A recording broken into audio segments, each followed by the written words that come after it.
Audio बंद है आपका।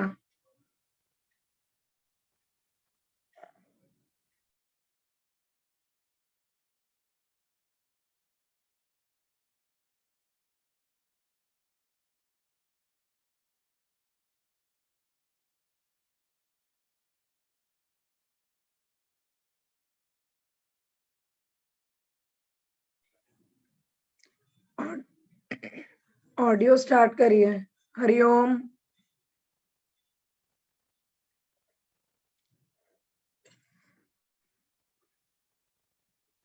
आपकी आवाज नहीं आ रही है। हरिओम स्वामी जी।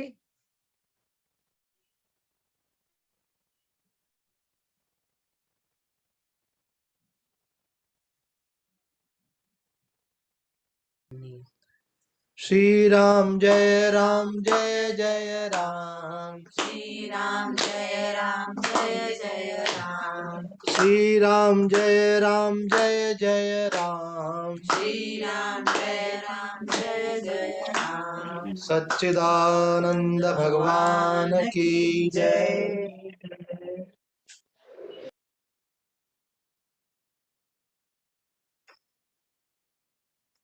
श्रीमद् भगवत गीता के 6वें अध्याय का हम लोग मनन कर रहे हैं, जिसमें हम देख रहे थे कि भगवान श्री कृष्ण कहते हैं,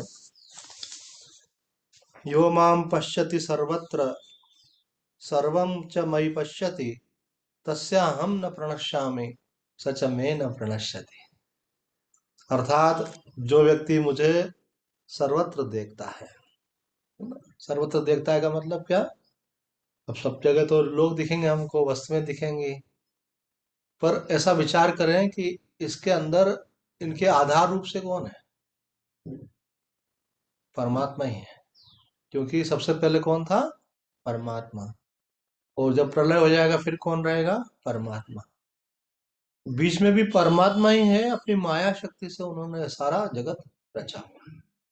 तो एक से अनेक हो गए, पेड़ हो गए, पहाड़ हो गए, पशु हो गए, पक्षी हो गए, मनुष्य हो गए। केवल मनुष्य हो गए ऐसा नहीं है, बल्कि सब कुछ वही है।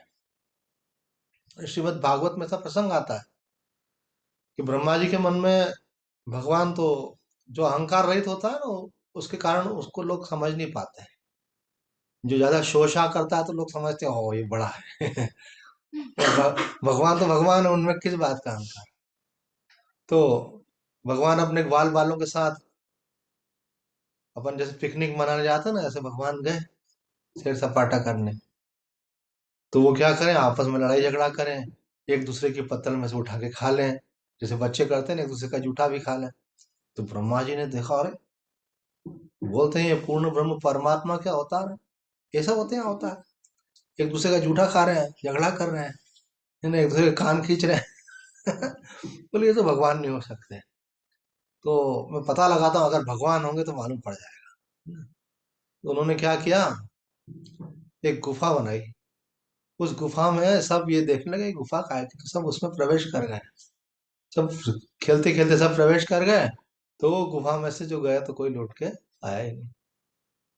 भगवान श्री कृष्ण दूसरी तरफ थे, उन्होंने देखा अरे कोई भी नहीं। समझ गए, वह तो भगवान तो भगवान ही होते, वो समझ गए। अब उन्होंने कहा अगर मैं गोल लौट करके जाऊंगा तो सब जो ग्वाल वाले मेरे साथ है उनकी माताएं बोलेंगे अरे हमारे बच्चे कहाँ गए। उनके साथ गायें भी थी, गायों के बछड़े भी थे, खाने पीने का सामान भी था। तो भगवान ने पूरा का पूरा वैसे ही बना दिया। तो ब्रह्मा जी वाला जो है वो उनके पास था, और इन्होंने एक दूसरा नया ओरिजिनल बना दिया।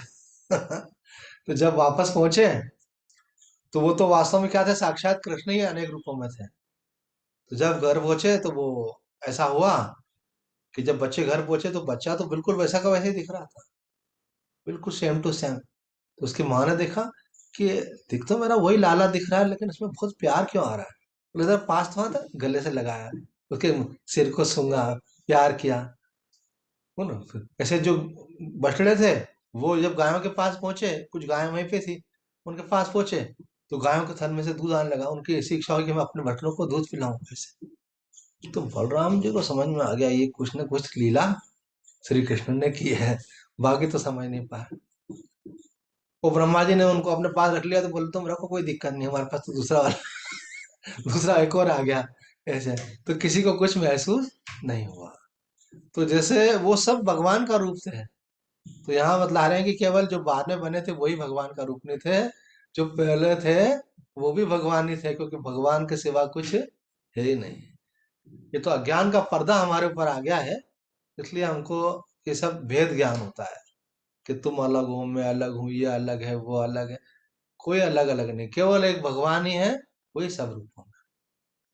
गीता प्रेस के संस्थापक जयदयाल गोयनका जी ने कहा है कि मैंने तो इतने सारे जो शास्त्र पढ़े और इतना जो सत्संग किया और जो कुछ भी थोड़ा भजन किया, थोड़ा नहीं, उन्होंने तो बहुत भजन किया था, तो किया, तो उससे मुझे जो सार रूप में बात समझ में आई, तो सबसे सरल रास्ता एक है क्या, ये सब भगवान है, क्योंकि वास्तविकता तो यही है। ये सिद्ध अवस्था का अनुभव है, और साधक अगर मान लेगा तो उससे उसका राग द्वेष निवृत्त हो जाएगा, ज्ञान का वो अधिकारी बन जाएगा। तो यहाँ भगवान कहते हैं जिसने ऐसी स्थिति प्राप्त कर ली है। तो हमने देखा था उड़िया बाबा कहते हैं कि केवल मानने से काम नहीं चलेगा, आपको जानने का भी प्रयास करना चाहिए। अब अंतःकरण शुद्ध हो जाएगा ना, तो फिर जिज्ञासा हो जाती है, नहीं अब केवल मानने से मतलब नहीं, मुझे अनुभव होना चाहिए। तो अनुभव होने का क्या मार्ग है, तो बताया था बाबा ने कि भगवान की माया से बना हुआ जगत है ये। तो ये जगत जो है सदा रहने वाला नहीं है, और भगवान सदा रहने वाला है, इसलिए ये सत्य नहीं है और भगवान सत्य है।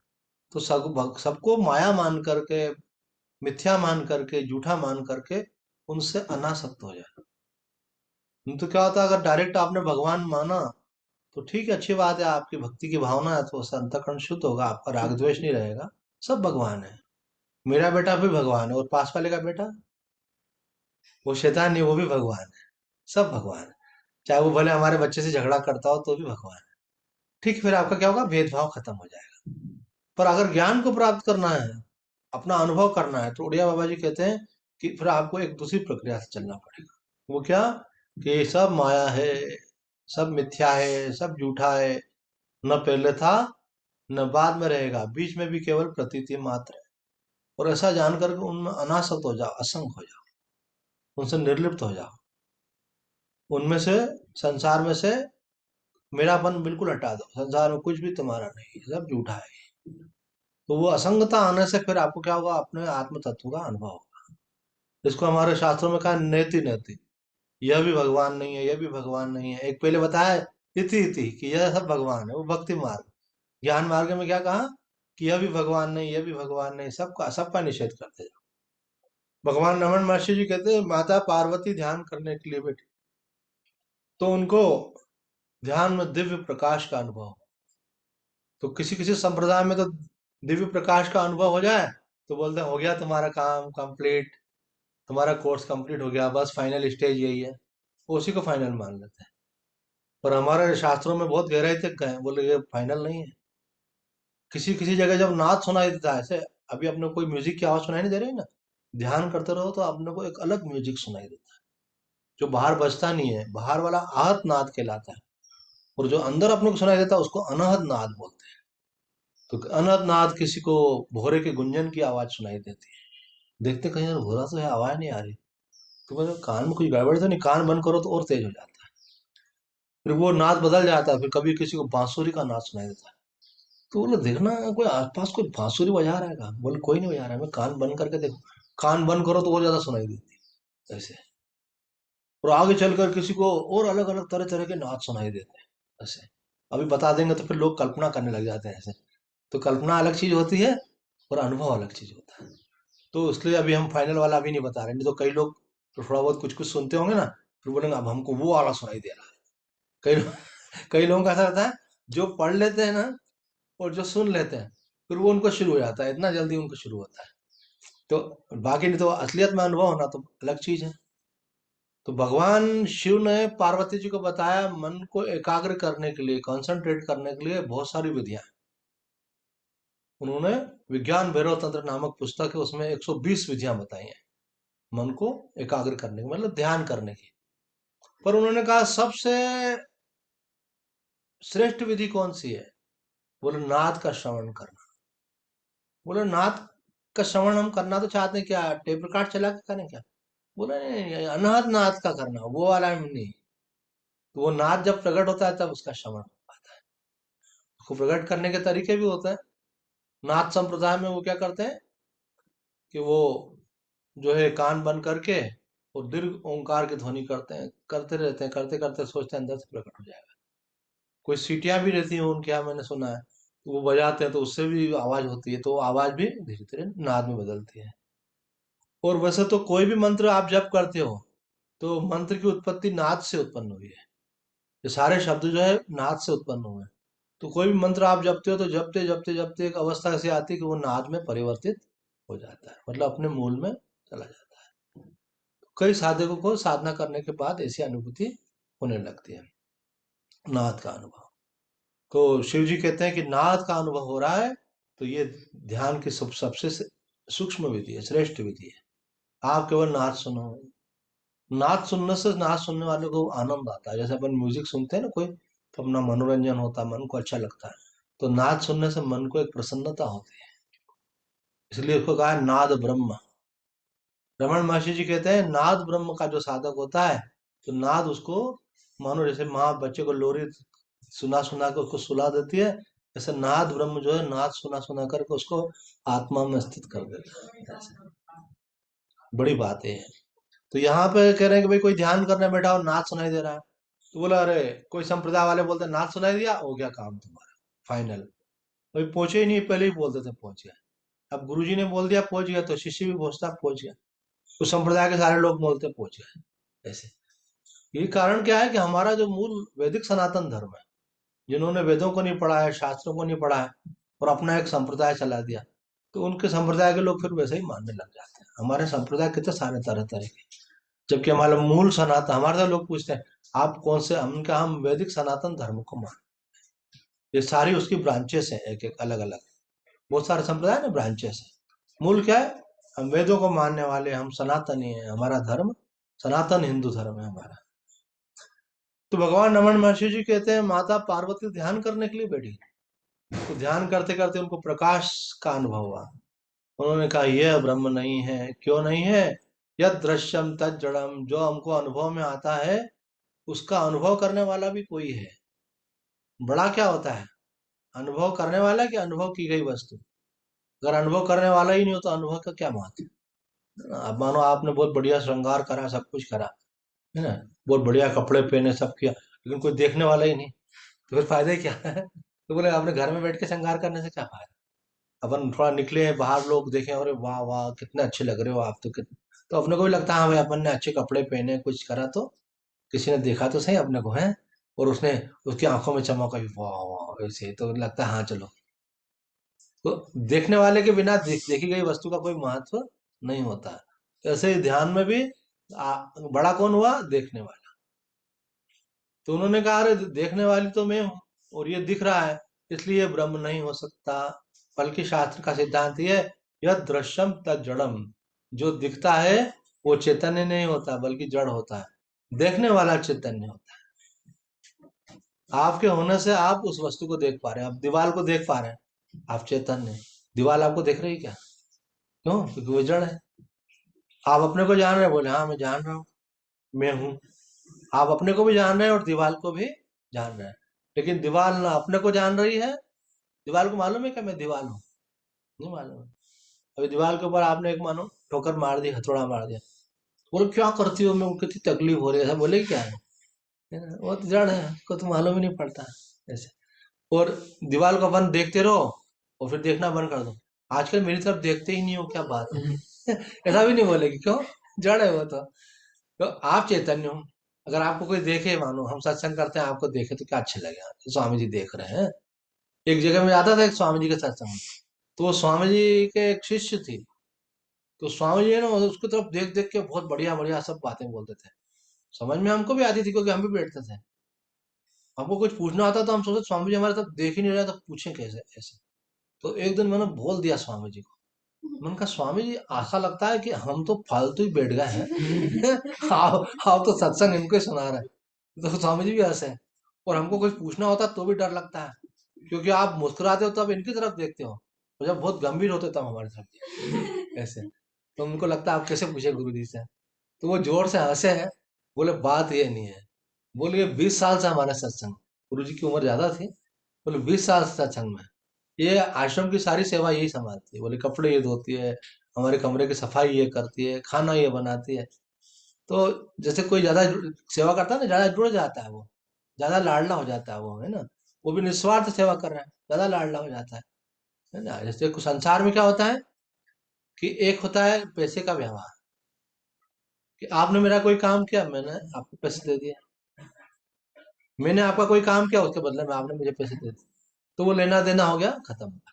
लेकिन कई, अगर कोई, जैसे मैं आपके घर खाना खाना है, तो आप मुझे ये थोड़ी बोलोगे स्वामी जी हमने खाना खिलाया 100 रुपये दो, ऐसे बोलोगे क्या? बल्कि आप बोलोगे स्वामी जी धन्यवाद आप हमारे घर पधारे। तो क्या होगा, मेरे मन में आपके लिए प्यार आएगा कि देखो ये बच्चा कितना अच्छा है, देखो घर बुलाया, भोजन कराया, ऐसे। तो संसार में व्यवहारिकता तो यही रहती है कि लेना और देना बराबर करना चाहिए। आपने किसी से कुछ लिया तो आप उसको दो, आप उसका ऋण क्यों ले रहे हो? लेकिन संसार में जब लोग परस्पर लेने देने का व्यवहार करते हैं तो उसमें प्रेम उत्पन्न नहीं होता। तो कभी कभी क्या होता है कि आदमी सोचता है कि मैं लेने देने का व्यवहार कर रहा हूँ वो ठीक है, लेकिन कुछ मुझे बिना स्वार्थ के भी करना चाहिए। जब बिना स्वार्थ के करोगे तो क्या प्यार उत्पन्न होगा। अभी हम यहाँ से ऊपर बना हुआ है, वहां शिफ्ट होने वाले हैं। तो एक इलेक्ट्रिशियन को बुलाया, बोले कि स्वामी जी यहाँ पे रहने वाले हैं, अभी यहाँ पे लाइट फिटिंग आपको करनी है। इलेक्ट्रिशियन का काम लाइट फिटिंग का होता है। तो बोले बिल्कुल करेंगे, लेकिन एक बात है, हम रुपया एक नहीं लेंगे। अरे भाई आप तो कर्मचारी हो, आप काम करते हो और आप मेहनत करोगे, घर गृहस्थी चलाओगे। बोले नहीं, वो कमाने के लिए बहुत सारे बैठे हैं, स्वामी जी से पैसे हमने पाए। बोले मेरे को स्वामी जी के दर्शन करा दो। इन्होंने बोला होगा भैया ने तो मुझे बुलाया, मेरे को उन्होंने चरण स्पर्श करे, प्रणाम किया, बोले हमारा सौभाग्य आपके दर्शन हुए हैं और आपकी सेवा हमको प्राप्त हुई। मैंने कहा नहीं, सेवा आप करो, आशीर्वाद भी मिलेगा आपको, लेकिन आपका जो काम करोगे उसका पैसा हम देंगे। बोलो नहीं नहीं, फिर पैसा ले ले तो सेवा कहाँ है वैसे। समझ रहे ना, दो चीज होती है, एक सेवा होती है और एक व्यवहार होता है। व्यवहार को गलत नहीं मानते, व्यवहार तो होता ही है ना, व्यवहार के बिना जीवन चलता भी नहीं है। सबकी सेवा करने लग जाओगे तो घर गृहस्थी कैसे चलाओगे? तो फिर लेकिन जहाँ भावना होती है वहां सेवा भी करता है। तो उसी से प्रकट होता है कि आपकी भावना है कि नहीं है। अगर भावना होगी तो किसी के प्रति आपके मन में भावना होती है तो आप उसके लिए कुछ करना चाहते हो कि मैं कुछ करूं, पर कुछ लेने की भावना भी अगर है, इसका मतलब क्या हो गया, व्यवहार। तो हम कहाँ से कहाँ चले जाते हैं कि अब क्या प्रसंग तो क्या प्रसंग चल रहा था, यो माम पश्यति सर्वत्र सर्वम च मयि पश्यति तस्याहम न प्रणश्यामि। भगवान का भी ये विधान है, भगवान का ये विधान है। कहा है भगवान ने कि ये यथा माम प्रपद्यन्ते तांस तथैव भजाम्यहम्। जो मुझे जिस भाव से पूछता है मैं उससे वही फल प्रदान करता हूं। अगर आप मुझसे पैसा लोगे तो मैं आपसे काम करा लूंगा, आप क्या होगे, बराबर हो जाएगा। लेकिन अगर आप मुझसे पैसा नहीं लोगे और आप मुझे प्यार से मेरी सेवा कर दोगे तो मेरे मन में भी प्यार आएगा, मैं सोचूंगा भाई इनकी तकलीफ मैं कैसे दूर करूं ऐसे। तो भक्त लोग जो होते हैं वो सेवा करते हैं, संतों की सेवा करते हैं, गरीबों की सेवा करते हैं, जो अभाव वाले होते हैं उनकी सेवा करते हैं। बोले नहीं भाई इनकी सेवा करो, तो उसके बदले में क्या होता है, भगवान की प्रसन्नता और कृपा उनको प्राप्त होती है। निष्काम हो जाता है ना वो, तो निष्काम होने से अंतःकरण शुद्ध होता है, भगवान की कृपा प्राप्त होती है। और अगर आप व्यवहार करोगे तो व्यवहार में तो सामने वाला बोलेगा ठीक है भैया, लेना देना बराबर, तुम भी खुश हम भी खुश, तुम भी बंधन में नहीं हम भी बंधन में नहीं। तो भगवान का भक्त जो होता है वो खुद बंधन में नहीं पड़ना चाहता है, पर अगर कोई करे तो उनके मन में तो स्वाभाविक ही आता ही है। ऐसा वृंदावन वाले स्वामी सत्यानंद जी महाराज कहते थे कि भगवान ने रामायण में भी कहा है कि जो सेवक होता है उसके प्रति विशेष प्रीति होती है। मतलब भगवान भी सेवक का पक्ष लेते हैं, क्यों? क्योंकि सेवा करता है ना, उसके प्रति विशेष। तो कोई बोले भगवान में भी मतलब पार्शलिटी है कि वो जो उनकी सेवा में उनका तो पक्ष लेते हैं और हमारा नहीं लेते। बोले ऐसा नहीं है, भगवान का एक नियम है कि आपका जितना भाव होता है भगवान का भी उतना ही भाव होता है। अब ढोलक को राम ने बजाया धीरे से तो आवाज कैसे आएगी, ढम। और मानो तुम्हारा नाम क्या है, कुछ भी नहीं बजाया, थोड़ा जोर से बजाया, ज्यादा जोर से बजाया, ढम ढम है? तो अरे ये कैसा ढोलक है, राम ने बजाया तो बोले केवल ढम करा, और खुशबू ने बजाया तो डमम डम है। तो बोले भाई राम ने धीरे बजाया था इसलिए धीरे आवाज आई, अभी खुशबू ने जोर से बजाया तो जोर से आई। आज मकर संक्रांति ना, आप सुन रहे थे बड़े ढोल बज रहे थे ऐसे, तो ज्यादा जोर से बजाओ तो ज्यादा जोर से आवाज आएगी। तो भगवान क्या है, एक संत ने कहा ऐसा कि जैसा बजाओगे वैसा बजेगा, है ना। तो बोले हमको तो ऐसा है जैसा बजाओगे वैसा बजेगा, जैसी भावना करोगे वैसा फल मिलेगा, ऐसा माँ आनंदमयी ने कहा। तो ये भगवान का है, अपन उनसे जैसी भावना करो वैसा फल मिलता है। अपन भगवान को बोले भगवान आप तो मेरे पीछे ही पड़े रहते हो, मेरे को परेशान ही कर रखा है, मुझे सुख ही नहीं देते हो आप। तो भगवान बोलेंगे अब तू ले तकलीफ ले, हैं? और आप बोले भगवान आपकी बड़ी कृपा है, बोला है कृपा है, कृपा है, इसको कृपा करो। तो आप जैसी भावना करोगे वैसा फल मिलेगा। आप सोचोगे भगवान की कृपा से सब अच्छा चल रहा है तो अच्छा ही अच्छा चलेगा। और आप बोलोगे अरे, है ना, कई लोग ऐसा, सत्यनारायण की कथा सुनी क्या आपने? उस कथा में क्या है कि किसी के पास बहुत माल था, नाव के अंदर रखा था उसने। तो एक साधु ने पूछा भैया नाव में क्या रखा है? उसके ऊपर उन्होंने, है ना, वो डाल रखे थे, पत्ते वत्ते डाल के छुपा दिया था ऐसा। बोला कुछ नहीं, लता पता है ना। तो बाद में मालूम पड़ा माल का अता पता ही नहीं रहा, वो लता पता ही हो गया। तो संसार में कुछ लोग रोतले रहते हैं, हमारे पास कुछ है ही नहीं है, हमारे पास तो ये नहीं है, वो भी नहीं है, हमारे पास तो है ही नहीं, नहीं तो हम ये कर देते हैं, हम वो कर देते हैं। बोलो उनसे कुछ बोलो ना कि थोड़ा हेल्प कर दो भाई किसी की, है ना। अरे क्या करें, हमारे पास कुछ है ही नहीं।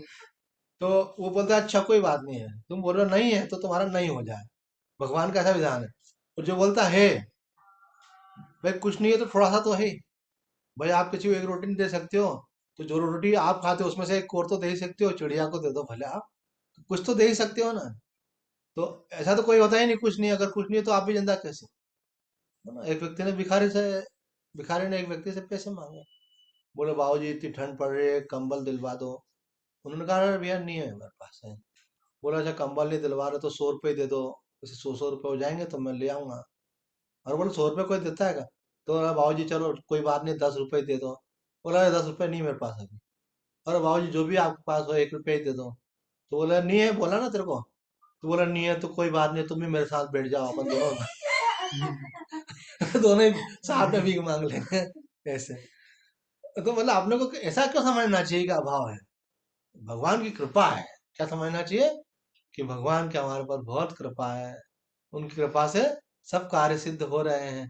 वो भजन है ना सा, भगवान की कृपा से सब काम हो रहे हैं। नो आगे जिसके प्रति श्रद्धा होती है उनको जोड़ लेते हैं। कोई कृष्ण के भक्त होते हैं तो उनका नाम जोड़ लेते हैं। करते हैं सब कन्हैया मेरे नाम हो रहे हैं भगवान की कृपा से। कई लोग तो बोलते हैं, मैंने ऐसा किया, मैंने ऐसा किया। ये मैंने क्या है, ईगो।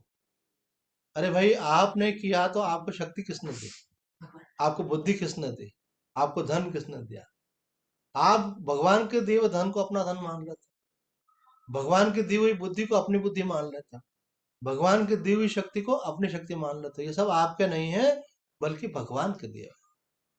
अगर हमको ये सजगता रहेगी तो कभी भी कोई भी कर्म करने पर अभिमान उत्पन्न नहीं, बल्कि लगेगा कि भगवान ने हमारे ऊपर जिम्मेदारी सौंपी है, भगवान ने हमको समझ दिए, तो इस समझ के द्वारा हम दूसरों को ज्ञान दें। भगवान ने हमको धन दिया है तो हम किसी की अर्थ से सेवा करें। हमको भगवान ने शरीर में शक्ति दी है तो हम किसी की हेल्प करें। अगर आपके शरीर में ताकत ही नहीं तो आप कहाँ से करोगे? तो ताकत देने वाला कौन है? भगवान। नहीं तो आप खा पी सब रहे और बीमारी लग गई तो खत्म, एक दिन में हालत कैसी हो जाती है, आदमी बीमार हो जाता, खड़े होना मुश्किल हो जाता है उसके लिए। तो बोला हम तो इतना बढ़िया खाते हैं कि उसके कारण ताकत है। तो मैंने तो ऐसे लोग भी देखे हैं जिन्होंने 20 साल तक केवल मूंग की दाल रोटी खाई। क्या? केवल, न फल खाते न दूध पीते। और ये बाकी कचौरी समोसा नमकीन तो छोड़ ही दो, जो हमारे इधर शहर वालों को ज्यादा प्रिय है, तो वो तो छोड़ ही दो। पर वो न फल खाए न दूध खाए, ऐसे 3 लोग मिल चुके हैं मेरे, लेकिन तीनों पूर्ण स्वस्थ। उसमें एक तो मजदूर था, वो तो बोरे तक उठाता था पूरे, गेहूं का बोरा उठा ले, ऐसा नहीं कि चावल का कट्टा, गेहूं का बोरा भी उठा ले ऐसे। तो पूछा तो क्या खाते? तो बोले 20 साल से केवल मूंग की दाल रोटी खा। पता नहीं भगवान ने देखो कैसी शक्ति दी। तो आप सोचते हो कि हम बहुत महंगी महंगी अच्छी चीजें खा रहे हैं, हम हवा खाते हैं, हम ड्राई फ्रूट खाते हैं, हम ये खाते हैं। अरे भाई वो तो नहीं खा रहा, लेकिन देखो कितनी ताकत उसके अंदर। तो जो भी सामर्थ्य है, ये 3 शक्तियां होती है भगवान की, है ना। आप जानते हैं ना, सरस्वती, लक्ष्मी और दुर्गा। लक्ष्मी का मतलब है धन की शक्ति। आपके पास धन है, धन तो अपना काम बढ़िया से चलाओ, अच्छे से जीवन जियो, और भगवान ने आपको ज्यादा दिया है तो कुछ सेवा भी करो। नहीं तो एक दिन लक्ष्मी नाराज हो जाएगी कि मैं तुम्हारे पास आई, तुमने केवल इकट्ठा ही करा, मेरे को बंद करके रखा, सेवा में नहीं लगाया मेरे को। अपने स्वार्थ में भी कई लोग नहीं लगा पाते हैं, ना अपने स्वार्थ में लगाया ना पर सेवा में लगाया। ऐसे कम से कम पहले अपना अच्छे से जीना सीखो, उसके बाद खुद अच्छे से जी रहे हो तो थोड़ा दूसरे का भी भला सोचो। दूसरी भगवान की शक्ति कौन सी? सरस्वती, माँ शारदे, माँ सरस्वती। तो सरस्वती की कृपा होती है तो व्यक्ति को कला का ज्ञान होता है, कई प्रकार का विज्ञान होता है ना। अब जो भी हम स्कूल में कॉलेज में पढ़ते हैं, क्या माता सरस्वती से हमको उनकी कृपा से ज्ञान होता है। तो जो बालक सरस्वती मंत्र का जप करते हैं उनकी बुद्धि बहुत सूक्ष्म हो जाती है, और उनकी बुद्धि में धारणा शक्ति बढ़ जाती है, तो वो पढ़ाई में आगे आगे बढ़ सफल होते हैं। जिनके अंदर कुछ योग्यता नहीं होती उनमें भी बहुत योग्यता आ जाती है, पर सरस्वती का जप करना पड़ता है। ऐसे जैसे कई चमत्कार हमने देखे हैं कि जो व्यक्ति में बहुत कम योग्यता थी, सरस्वती मंदिर जपता था तो विलक्षण योग्यता आ गई उसके अंदर, जीवन ही बदल गया उसके अंदर। वो बिल्कुल सामान्य था, सामान्य से अत्यंत मेधावी हो गया। ऐसा तो ये होता है। तो माँ सरस्वती की कृपा, तो आप एक बुद्धि है तो क्या सोचना चाहिए? माँ की कृपा। ऐसे अकड़ना नहीं चाहिए, मेरे को तो बहुत अक्ल है और वो बेवकूफ है ना। कल से भगवान आपको भी बेवकूफ बना सकता है, एक झटका लग जाए तो दिमाग काम करना बंद कर देता है, भूल जाता है सब चीज। तीसरी शक्ति भगवान की लक्ष्मी माता, जय लक्ष्मी माता है। लक्ष्मी के बिना काम नहीं चलता। धन आया तो धन का अभिमान नहीं करना चाहिए, जैसे वो आता है ऐसे जाता भी है ना। किसी ने पूछा कि भगवान क्या करते हैं, बोले भगवान कौन सा बिजनेस करते हैं तो बोले भगवान क्या करते हैं, बोले भगवान अमीर को गरीब और गरीब को अमीर करते हैं उसके कर्मों के अनुसार भगवान उसको फल देते हैं। तो ये भगवान की शक्ति है, और जो ऐसा मानता है उसी को भगवान का भक्त मानते हैं, वही भगवान में श्रद्धा रखने वाला कहलाता है। जो किसको बोलते हैं भगवान के प्रति श्रद्धा रखने वाला? जो ऐसा मानता है सब कुछ भगवान का है, हमारा कुछ नहीं है। हमारे पास है तो भी भगवान का, और किसी के पास भी है तो भी भगवान का है, उसका नहीं है वो। इसलिए हम तो कहीं भी किसी के पास भी जाके खाना खाते हैं तो वो सोचता होगा भले कि हम खिला रहे हैं, पर हम क्या सोचते हैं? अरे भैया तेरे बाप का नहीं है, हमारे बाप का है। बोले कैसे? बोले हम तो भोलेनाथ के बेटे हैं हम तो माता पार्वती के बेटे हैं, तो हमारी माता रानी ने तेरे यहाँ रखा है, हमारे हिस्से का हम लेके जा रहे हैं, तो अकड़ में मत रहे कि तेरे को हम खिला रहे हैं ऐसे। बोले यार स्वामी जी, एक तो खाना खा रहे हो हमारे यहाँ, ऊपर से दादागिरी दिखा रहे हो हमको। मैंने कहा दादागिरी नहीं दिखा रहे, हम सत्य दिखा रहे हैं तुमको। तुम गलत फहमी में हो, तुमको लग रहा है कि हमने खिलाया, लेकिन हमको मालूम है तुमने नहीं खिलाया, हमारी माता रानी ने तुम्हारे द्वारा हमको खिलाया। वैसे बोलते नहीं है किसी को, पर एक बात बता रहे हैं तुमको कि वास्तव में करने वाला कौन है? भगवान। तो इसलिए कोई ज्यादा दबने की जरूरत भी नहीं है, ऑबलाइज होने की जरूरत भी नहीं है। आप क्या सोचा, हमारा भगवान का सब भूमि गोपाल की, किसी के घर में जाके मजे से सो जाओ, अपने गोपाल का ही घर है ना? पर ऐसा मत करना, पर है घर भगवान का ही। पर कोई सुलाए अपने को बुला करके प्यार से, तो ऐसा मत सोचना इसने मेरे पे इतना वो कर दिया। सोचना भगवान की कृपा है भाई, उनकी कृपा से अपने को ये मिल रहा है। और वो बोलेगे क्या हमने किया कि भगवान ने किया? अरे नहीं नहीं, आपने किया भाई, बाहर में बोल दो उनको, बोले पर अंदर से जानो कि इनको भी भगवान ने प्रेरणा दी तभी इन्होंने किया, नहीं तो हर कोई थोड़ी किसी को बुलाता। तो जिसके मन में ऐसा विश्वास है, सब करने कराने वाला भगवान है, उसी को भक्त कहते हैं। तो जो ऐसा सोचता है मैं करता हूँ, वो भगवान का भक्त नहीं है, वो अहंकारी कहलाता है। और जब भगवान आपके माता पिता हैं तो फिर आपको चिंता किस बात की? भाई अपने मम्मी पापा के पास मानो कुछ कमी हो तो अपने को चिंता होती है, भाई इनके पास इतना है नहीं तो अभी अपना काम कैसे आगे बढ़िया से चलेगा। लेकिन भगवान के पास कमी है क्या कोई? भगवान ऐसा बोल सकते हैं क्या कि अपन बोला हे भगवान मेरे जीवन में ये कमी है दूर कर दो, तो ऊपर से आवाज आई बेटा मेरे पास ही नहीं है क्या करूं ऐसा होता है कभी? क्या नहीं। भगवान बोला अभी मैंने दूसरे को दे रखा है, अभी वहां से आएगा तब तेरे को दूंगा, ऐसा बोलते हैं भगवान? नहीं, भगवान बोलता है अरे बेटा मेरे भंडार भरपूर है, तेरे को योग्य समझूंगा तो मैं दे दूंगा। समय आने पर भगवान देते हैं, है ना, जब हमारे को लायक समझते हैं कि इसको देने से माता पिता भी जब बाइक, छोटे बच्चे को बाइक थोड़ी दिलवाएंगे, बड़ा हो जाएगा बच्चा तब दिलाएंगे, भले पैसे होंगे तो भी नहीं दिलाएंगे। अभी बच्चा है अभी दिला देंगे, कहीं एक्सीडेंट कर ले तो ऐसा नहीं दिलाएंगे। तो इसी प्रकार से अगर हम भगवान से प्रार्थना भी करते हैं और हमारी कोई प्रार्थना पूरी होती है तो क्या समझना चाहिए कि भगवान की कृपा से पूरी हुई है। और अगर नहीं होती है ना तो भगवान को डबल थैंक यू बोलना चाहिए। और कैसे क्यों बोले? ऐसा इसलिए है कि भगवान समझते हैं अभी इसको ये चीज देने के लिए योग्य नहीं है। कभी कभी देखे भी ले लेते हैं कि आपके अपने रहने की व्यवस्था हो लेकिन आपको दूसरे की जगह में रहना पड़े। भगवान ये कर दिया आपने, बोला तेरे को शायद कुछ गड़बड़ी हो रही थी, मैंने देख लिया तो इसलिए तेरे को थोड़ा वहां से हटाया। ऐसे बीमार भी भगवान करते हैं, कभी कभी बल का बीमार हो जाता है, घाटा भी भगवान देते हैं, कभी कभी धन का अहंकार हो जाता है। तो ये सब भगवान की लीला है। भगवान जो करते हैं अपने भक्त के हित के लिए करते हैं, हम सब जीवों के कल्याण के लिए करते हैं। भगवान इतना प्यार करते हैं, इतना प्यार करते हैं, इतना प्यार करते हैं कि आप जान नहीं सकते। बस थोड़ा ट्रेलर देख सकते हो। बोले कहाँ देख सकते हैं? उसके लिए आपको किसी थिएटर में नहीं जाना पड़ेगा। उसका ट्रेलर है आपकी माँ। आपकी माँ आपको कितना प्यार करती है ना? मेरा लाला कैसे है, कैसे दिल से लगाती है। तो जैसे आपकी माँ आपको प्यार करती है तो भगवान ने उनको प्रतिनिधि बना रखा। Mother represents the God on the earth. भगवान सबके अलग से सेवा नहीं करता है, प्यार नहीं करता है। भगवान ने हर घर में एक माँ रख दी है कि मैं माँ के माध्यम से तुम्हारा प्यार, तुमको प्यार करूंगा। और माँ के दो तीन बच्चे हो तो बोला अभी मैं इससे ज्यादा प्यार करती हूँ, तू तो जा इधर से। ऐसा नहीं है, बोला मेरे दो बच्चे दो आंख के समान है, और तीन हो गए तो बोला तीन आंख के समान है। भगवान बोले ना आपकी तीन आंखें होती है ना, ऐसे। तो इसी प्रकार से जो भगवान पे विश्वास करता है तो उसको भगवान का प्यार महसूस होने लगता है, कृपा महसूस होने लगती है।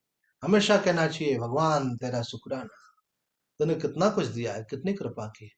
भगवान कहते देखो मैंने इसको इतना दिया भी नहीं फिर भी शुक्राना मानता है, इसको मेरे को और देना चाहिए।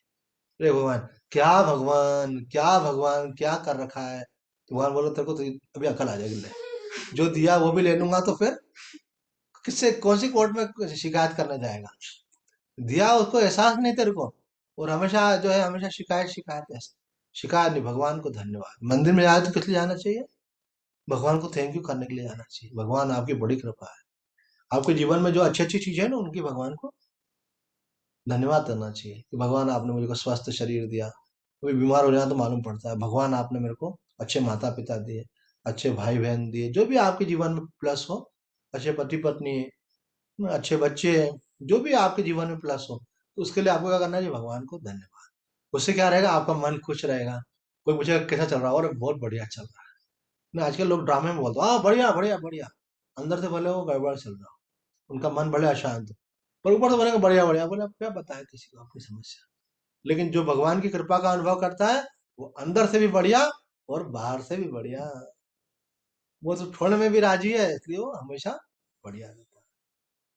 भगवान कहते तस्या हम न प्रणश्यामि सच में न प्रणश्यति।